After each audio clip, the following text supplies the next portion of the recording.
Ini 7 pertanyaan interview kalau kalian mau masuk program manajemen training. Pastikan tonton sampai akhir karena ini bakalan jadi penentuan kalian bisa jawab pertanyaannya atau enggak.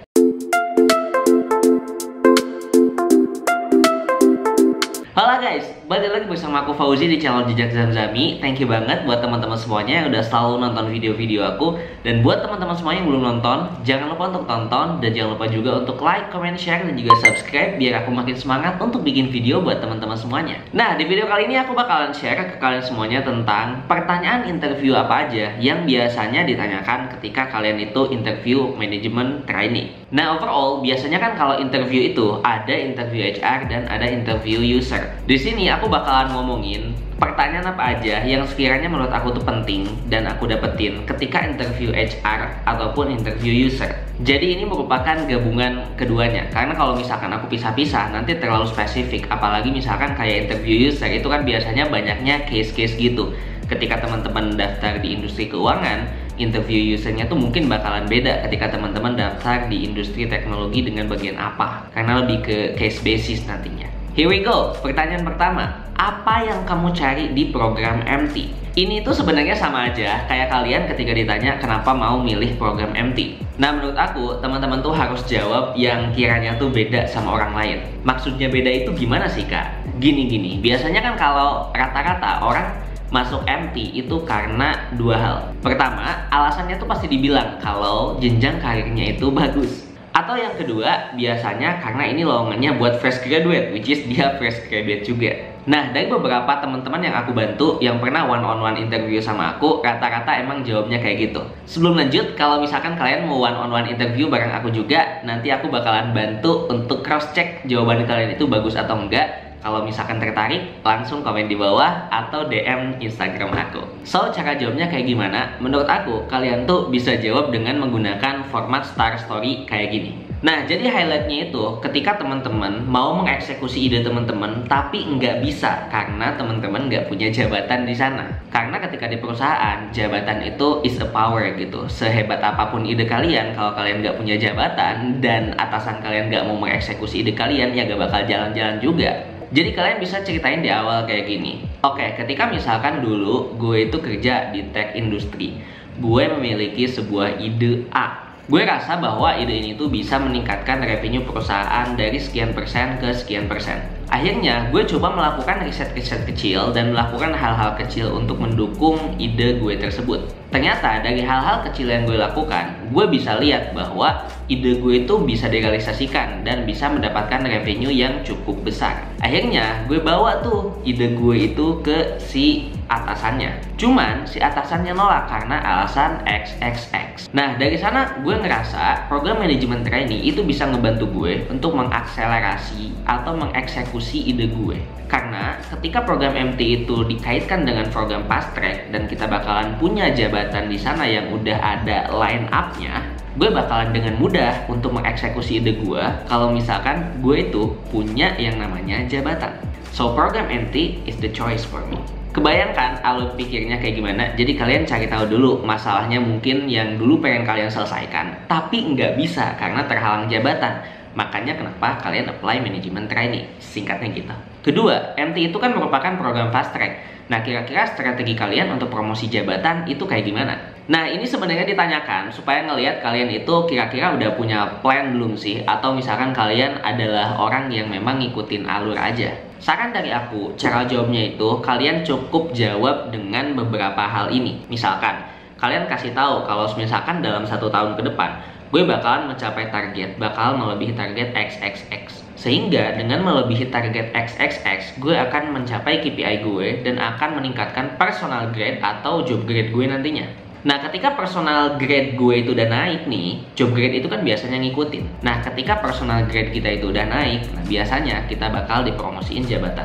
Jadi coba dalamin dulu perusahaannya, tapi yang paling penting untuk jawab pertanyaan ini, kalian harus bisa yang namanya sistematis. Kalau misalkan supervisor itu rata-rata didapatkan paling cepat itu di dalam 1-2 tahun, ya kalian bilang 1-2 tahun itu gitu. Jangan sampai kayak di dalam 6 bulan ke depan gue bakalan jadi supervisor dan sebagainya, itu kayaknya nggak terlalu make sense gitu.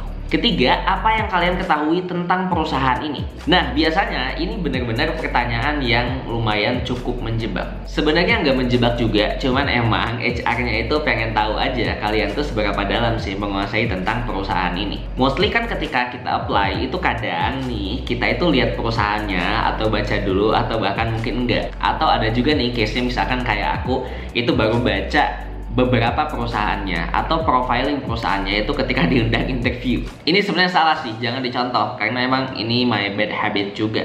Tapi biasanya yang perusahaan pengen itu adalah kalian tuh bener-bener tahu detail. Nggak hanya tentang misalkan ditanya Shopee itu apa, kalian cuma jawab Shopee itu e-commerce gitu, marketplace untuk orang tuh transaksi jual beli di sana, untuk orang tuh bisa mendapatkan cashback, promo gitu. Nah itu jangan sampai kayak gitu guys, karena kalau misalkan jawabannya cuma kayak gitu, semua orang juga bakalan tahu. So in the end of the day, yang perlu kalian lakukan di sini adalah kalian research perusahaannya dan juga relatein sama perusahaan kalian, and then kira-kira kalian tuh mau bikin apa ketika kalian tuh udah diterima di perusahaan ini. Nah di sini kalian bisa ngomongin dulu general, misalkan kalian ngomongin tentang perusahaannya itu adalah perusahaan e-commerce. Nah di sini posisinya misalkan kalian tuh apply sebagai marketing atau misalkan brand manager. Nah kalian bisa lihat nih, oh ternyata di Instagramnya itu masih ada kurang ini. Padahal sebenarnya perusahaan ini tuh e-commerce-nya ini. Sehingga ketika aku bergabung di perusahaan ini, mungkin ada beberapa ide yang bisa aku berikan. Salah satunya misalkan ini. Jadi yang perusahaan mau itu sebenarnya kalian bawa ide ke sana. Keempat, ini relate juga, yaitu apa inovasi atau hal yang ingin dikembangkan dari perusahaan ini. Sama halnya jawabannya kayak tadi, kalian cukup lihat aja kira-kira di perusahaannya sekarang, dari kacamata kalian nih sebagai customer atau sebagai orang luar, apa sih yang kiranya perlu diperbaikin. Nah ketika kalian bisa tahu apa yang perlu diperbaikin dari kacamata kalian, nah berarti kan perusahaan bakal mikir, wah ini orang beneran mikir dan dia ngasih solusi dari apa yang ada dalam permasalahan saat ini. Pertanyaan kelima, ketika kalian itu nge-interview anak MT, kira-kira kandidat seperti apa yang kalian cari? Nah ini tuh sebenarnya pertanyaan cukup menjebak karena perusahaan itu atau HR-nya itu pengen ngeliat ketika kalian jadi HR, kalian tuh pengen MT yang kayak gimana. Nah coba kalian posisikan jawaban-jawaban yang kalian lontarkan itu yang merepresentasikan kalian. Kalau misalkan kalian bilang bahwa gue tuh butuh anak MT yang jago leadershipnya dan jago komunikasinya, coba tanya dulu ke diri kalian, kalian udah jago leadership dan komunikasi gak? Karena kalau misalkan kalian bilang kayak gitu, di posisi kalian komunikasinya kurang baik dan leadershipnya kurang baik, nah itu bakal jadi bumerang buat kalian untuk HR-nya itu enggak nerima kalian. Jadi pastikan jawaban yang ini itu jawaban yang real kalian punya. Karena takutnya tiba-tiba ditanya gini, kalian jawab, gue butuh anak MT yang bener-bener jago leadership dan juga komunikasi. Ditanya balik tuh, emang pengalaman leadership kamu udah seberapa banyak atau pengalaman komunikasi kamu sebagus apa? And then kalian cuma diam. Yes, itu jadi bumerang buat kalian. Pertanyaan keenam, bagaimana kolega atau teman itu mendeskripsikanmu? Nah ini buat tahu juga sebenarnya kepribadian kalian tuh kayak gimana. Jawab sejujur-jujurnya, jangan diada-ada, bener-bener yang memang orang-orang biasa lihat kalian tuh kayak gimana. Kalau aku sih waktu interview MT kemarin, aku sering bilang kayak orang-orang tuh mendeskripsikan gue itu sebagai content creator. Orang yang sering eksekusi ide, orang yang sering bikin konten, dan orang yang sering ngomong di depan kamera. Sehingga aku bisa mengasumsikan bahwa orang-orang menilai bahwa skill komunikasi aku itu cukup baik, dan cara bagaimana aku mengeksekusi konten, mulai dari membuat ide sampai juga kontennya itu diluncurkan, itu cukup baik. Pertanyaan selanjutnya, cara kamu membuat keputusan itu kayak gimana? Nah menurut aku jawaban yang ini tuh coba kalian itu relatein sama pengalaman kalian dulu. Atau kalau mau pakai teori-teori dulu nggak apa-apa sih. Kalau aku dulu itu pakai teori SMART atau specific, measurable, attainable atau achievable, terus realistic sama time bound. Terus habis itu teman-teman relatein dengan pengalaman teman-teman dulu cara mengambil keputusan itu kayak gimana. Itu lebih bagus lagi kalau misalnya teman-teman tuh ngasih contoh ketika ada problemnya, bukan yang ngambil keputusan ketika misalkan nggak ada problem. Karena kalau misalkan ada problemnya, ada tekanannya, itu biasanya cara ngambil keputusannya itu bakalan beda. So thank you so much buat teman-teman semuanya udah nonton. Nah kalau misalkan kalian tertarik untuk one-on-one interview bareng aku, kalian bisa langsung DM aku aja. Nanti bakalan belajar interview bareng aku untuk tahu pertanyaan yang keluar biasanya apa aja, terus roleplay interview secara langsung. Dan nanti ketika roleplay dan temen jawab pertanyaan-pertanyaan dari aku, nanti aku bakalan kasih feedback kira-kira yang perlu teman-teman tingkatin itu apa. Jadi teman-teman bakalan punya gambaran sebelum interview biar interviewnya lebih keren lagi dan bakalan